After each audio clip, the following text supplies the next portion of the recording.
Hey guys, what's up? G4t. Appropriate that I'm doing this video from the van. It's like 1 o'clock in the morning, and I've been having little bouts of insomnia the last couple days, and I put up a video recently that I'm getting a lot of flack from, and I may have to take it down. So let's hope for the best. I've been watching a lot of guys that are living out of their van and posting the videos on YouTube, and it's fascinating, sipping on some hot cocoa here, watching the guys survive.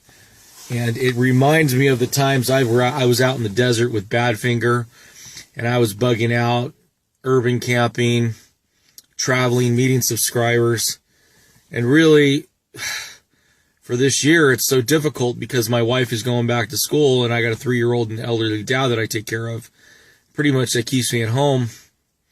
But I do see myself someday like these guys, either living out of a van or an RV, or like Hobo Traveler traveling overseas.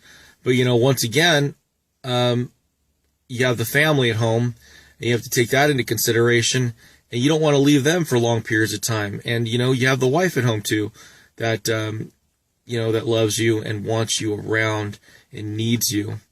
But, you know, that video that I did with regarding to my wife, it's like I was trying to be totally honest about the struggles that you go through and the ups and the downs. And if you don't address it, it's like not talking about the elephant in the room.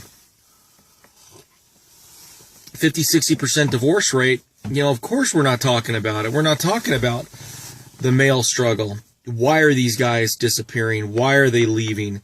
Why are these men going off the grid? The whole men going their own way movement. We need to talk about these things.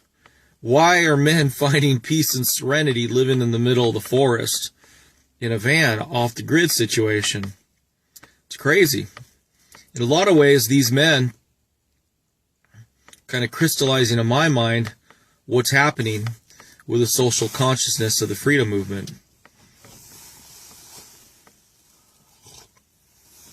Many of us are still tied down to a mortgage, a rent, credit card bills, monthly payments, obligations, jobs that we hate.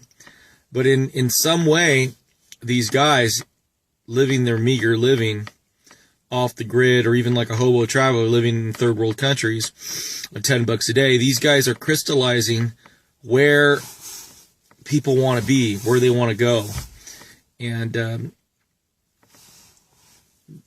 perhaps there are some of us with family members that won't be able to leave our families per se, but maybe in some ways we'll be able to, you know, keep a healthy balance.